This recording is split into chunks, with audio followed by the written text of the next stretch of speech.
When it comes to money, a lot of us actually know what we should be doing, right? We should be saving consistently, we should be avoiding unnecessary debt, and we should be planning for our future. But that's not exactly what we do, because time and time again, we find ourselves trapped in the same cycles of overspending, borrowing, neglecting our financial goals. And because of instant gratification and sometimes lifestyle pressures, sometimes it's hard. It's hard to, continue with the goals that you set for yourself, especially at the beginning of the year when you say, this year, this is how much I'm going to save. This year, I'm going to do this. I'm going to be financially responsible. But we end up financially self-sabotaging ourselves. And we're going to be speaking about that, why so many of us fall into the trap of financial self-sabotage, and more importantly, how we can break free from this hold that it has on us. Gerald Mwandiambira is back with us, the CEO of Sugar Creek Wealth,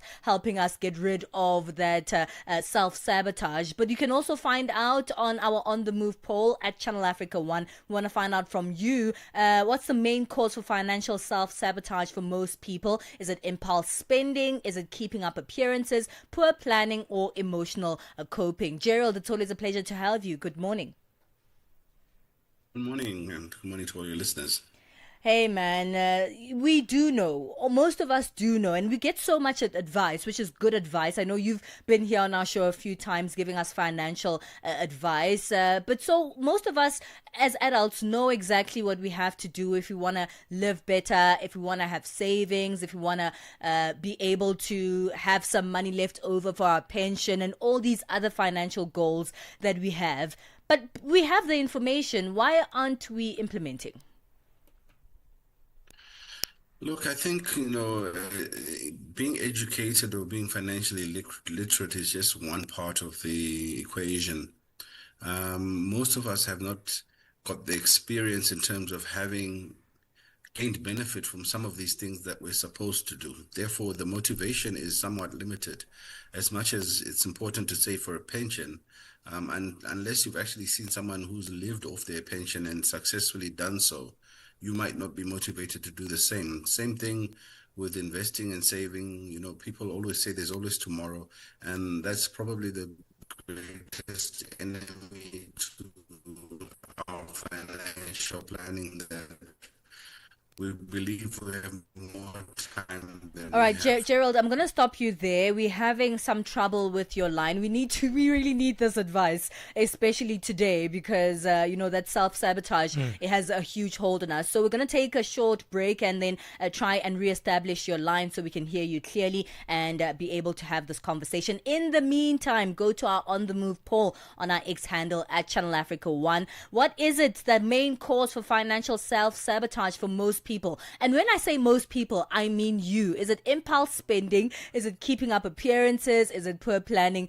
or emotional coping? Let's hear what your thoughts are on this one.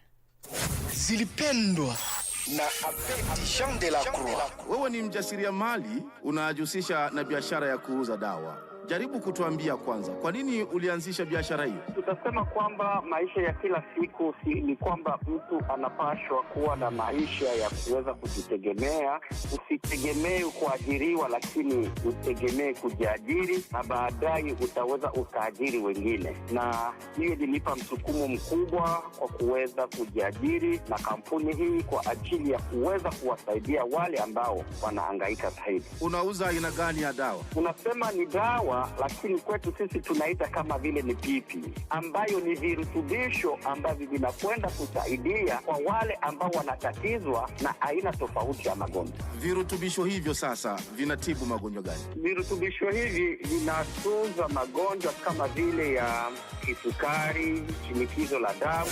Zilipendwa kila Jumamosi kuanzia saa 12 kamili majira ya Afrika ya Kati hadi saa 1 kamili majira ya Afrika ya Kati. In this episode of Channel Africa Conversations, Peter talks to Dr. Thulisile Buda, an academic, author, and an expert in indigenous knowledge systems. Join us for a compelling discussion on preserving African languages and traditions in the digital era. Dr. Tulisile unpacks the role of educators, explorers, and how technologies like AI can support cultural preservation, and challenges us to rethink how we honor African heritage. You can find the episode on YouTube, SABC Plus, and on our website, channelafrica.co.za. This episode is a must-listen for educators, creators, and change makers across the continent. Channel Africa, the African perspective. Hashtag on the move and connect with us. Okay, we have Gerald Mwandiambira back, CEO of Sugar Creek Wealth, unpacking why we fall into the trap of financial self-sabotage and how to break free from it. Gerald, you were still telling us, despite us having the information on how to plan financially, why is it that we never actually plan it, and why we keep sabotaging ourselves? Look, I think with finances, the main thing is finances are all experiential. Whatever you do around your finances is motivated and enforced by having been successful at it. So if you're saving until you've actually saved successfully for something and enjoyed the benefit, you're not really motivated to do it. You know you have to do it, but you're not motivated. So it's the same thing with someone who's saving to buy a car. When you save and you actually get the car, you're motivated to buy another one because you've done it the first time and you know that it works. And with a lot of the financial literacy and knowledge we have, it's all based on theory. Very few Africans have gone through generational wealth transfer. Very few Africans have got a pension and survived and lived off the pension happily ever after. So it appears for many of us that these are just theories which look good on paper, but very few people actually follow through. Only when we've started seeing a generational wealth transfer and us having embraced and seeing some people successful with their money, will we start, maybe following through. But the main thing around self-sabotage is that, you haven't had the experience, so you're not quite trusting the system. I see. And you're right? Because theoretically, we've heard all the advice that, we get from the media, we get from social media, we get from the TV. And even when we're trying, we're like, yeah, okay, one excuse that we use the most when it comes to financial self-sabotage is that, well, I don't actually have enough money for my financial goals. Is this excuse good enough? I mean, look at our economic times, Gerald. Maybe we're like, yeah, I do want to reach those goals, but the money is just not enough to get everything done. Yes, I think it's look, there's a lot. We must realize that when we're reading about wealth transfer and wealth theory, we're reading in the eyes of people who've been doing it for generations. And we actually need a new school of thought which is designed for Africans by Africans. So what we should be focusing now on is first generational wealth creation and that kind of knowledge that's required to attain that. The problem is with too much information, we kind of are missing the plot because we are put under more pressure than we ought to be. When the colonialists or the previously advantaged groups or the Western countries started their wealth creation, they were not under any pressure. Whereas for us, we're trying to create a Western financial system when we're sitting on one generation of wealth. And we need to take a step back and perhaps start embracing advice that is more suited to the African context, as well as the African resources that are available. Because it's simply not possible to do everything which is out there in theory. You can't save, invest, have shares, have a house, have a car, have a pension, everything going at the same time. Sure. With one layer of income. You need to understand that to do that, you need either several incomes or you need to pace yourself in terms of your goals. All right, Gerald, we're going to take a break. We'll come back to you after that. We're asking this question on our X handle at Channel Africa 1 is the magic handle. Go there. It's pinned right on top so you can easily find it. What's the main cause of financial self-sabotage for most people is the question we're asking there. Let's take a break.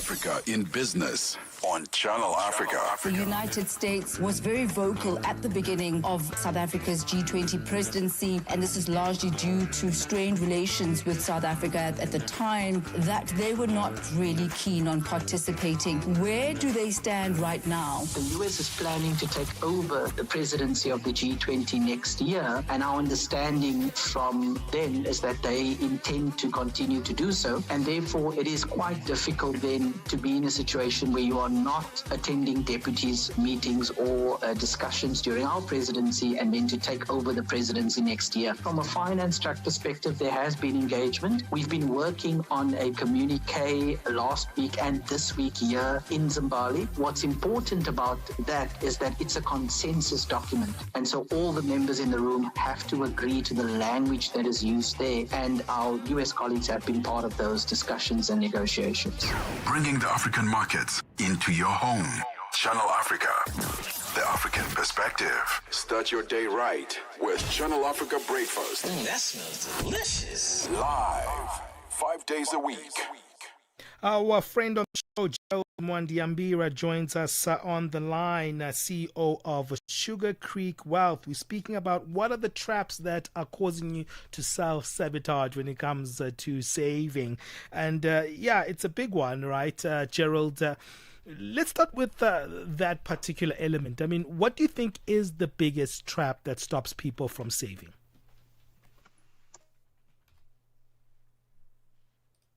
Gerald, are you there? Gerald, can you hear me?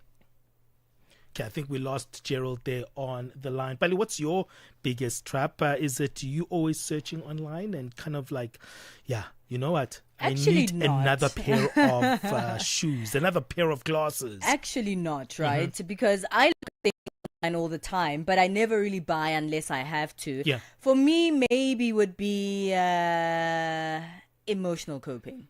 Yeah, because it feels good to spend money. So when I'm happy, maybe it's time to spend a little bit of money. When I'm sad, something that make me feel better. So you are always spending, whether you are happy or sad. It's a great coping mechanism to spend your money, unless you don't have it. And then you also need more money to spend because it's sad when you don't have the money to spend. Yeah, I have something very particular that I spend on, which is household things, right? Yeah. And I get into the trap of wanting something else and wanting to add something into the house. And that's probably one of my biggest traps, that I'm always trying to upgrade my home. And I never stop when it comes to that. And I think that's one of my biggest problem. But Gerald is back on the line. Gerald, welcome back. Let's talk a little bit about what you think the biggest trap is. Palesa and I have been speaking about, our personal traps. What's yours first? I think, like you want to have ambition and goals, and sometimes that is a personal trap in that you need to pace yourself, because as much as you keep upgrading your home, upgrading your lifestyle, sometimes you don't even give yourself a chance to settle into the one you're in. Sure. So, yes, being motivated or over-motivated could actually be one of those things that ends up biting you in the back, yet it is a positive trait to have. And what do you think is that kind of thing that, creates that cycle? Because most of us get caught up in that cycle. Yes, we can get the advice from experts. You can go to your bank and get that advice, but you find yourself kind of tripping again and going back to old patterns. Look, you need to be accountable, and that's one of the reasons why it's always recommended for you to have a financial planning professional, someone to walk with on this journey and to help you. Because if you don't, often what happens is that you end up in a situation where you are leading yourself and you can't hold yourself to account, and that's how you lose your way. How important is it, Gerald, to recognize maybe your spending triggers or your spending habits before you try to fix them? It's very important. I think one of the things which some professional financial planners do have now is they have a psychologist sitting in or a counselor to help them help you to identify your personal behavior and character traits which drive your finances. And sometimes these behaviors and personalities are driven by your childhood experiences or trauma around money. And sometimes it's necessary for you to actually change some of these behaviors, because some of them will not help you in terms of creating wealth and walking on your financial journey. Also, we love being social as human beings. I know that's something that is a trap for me. It's not necessarily keeping up appearances necessarily, but hey, you need to go out for a beer this weekend. Hey, 2 days later, hey man, let's meet up for a coffee. And then 3 days later, hey, let's go to that concert. And then 2 days later, let's go for lunch. And all of these random dates with friends or even gatherings are costly, and at times it's that lifestyle choice, right, that's making us actually go back to the deficit. Yeah, no, definitely. I think lifestyle choice, look, they say that if you are in the company of 5 billionaires, you're likely to be the sixth. Okay. One of the things we need to bear in mind is that the company we keep and the lifestyle we lead is also driven by those people around us. People don't realize that your financial journey is also driven by the people around you. And you might need to cut off certain relationships if you have certain ambitions and goals, because those people are the ones who are actually holding you back from achieving your full potential. And often, that's why you end up regressing, because sometimes you're just keeping the wrong company, and because they're not particularly motivated, you always feel like you're the top shayela, so you're not going to be motivated to your next level. But that shouldn't be the case. It's even harder when you are in a family framework. I'm thinking of a mother or a family whereby, there's always additions to the costs. Every month there's something additional that can come in and creep into your budget, and you can't keep it limited. How do you deal with that family dynamic? Because you're not just dealing with your own costs, but the people around you are people that you love as well, and you have to meet their needs, and those needs can be changing. It's a variable, right? It's never consistent. Yes, definitely. I think, just like when you're in an aeroplane and they tell you, for safety purposes, in the event of an emergency, put on your mask first before helping your neighbor. It should be the same with your finances. If you're not okay, the people around you who love you will not be okay. So you need to bear that in mind and start being a bit selfish in terms of how much you extend. I know the emotional trauma in terms of, sometimes you feel you have to do it, but if you're not okay, then actually the whole system will fall apart. So I think it's important that you train yourself to actually be that person who can discipline yourself sufficient to be able to say the most important word in your money, which is no. Most people don't know how to say no. And the inability of being able to use that 2-letter word costs people a lot. And you know what? With that, we also care about what people think about that. I'm always told, Benji, you are so stingy. And it's like, no, I'm not. I've done stuff for you before. And you want me to keep going on and on and on. And it's not like I have an impermanent stream of income coming from somewhere from the heavens, So I think it's also that guilt of how we look in front of others.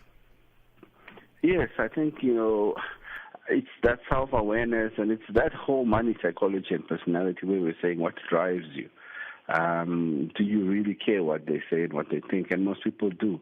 And because they do, they end up making decisions which might not be best for you. I think, your financial and personal economy is yours, and we need to almost really start thinking selfishly when it comes to money. Because after you've done it, after you have made that excess money, you can help people. But if you're on the way up, there's no point in overextending yourself. At least do it when you have a level of comfort and security in place. All right, Gerald, thank you so much. Where can we find out more about Sugar Creek Wealth? Online, the website is askgerald.co.za, askgerald.co.za, and on social media, it's at at Ask Gerald CFP, at Ask Gerald CFP.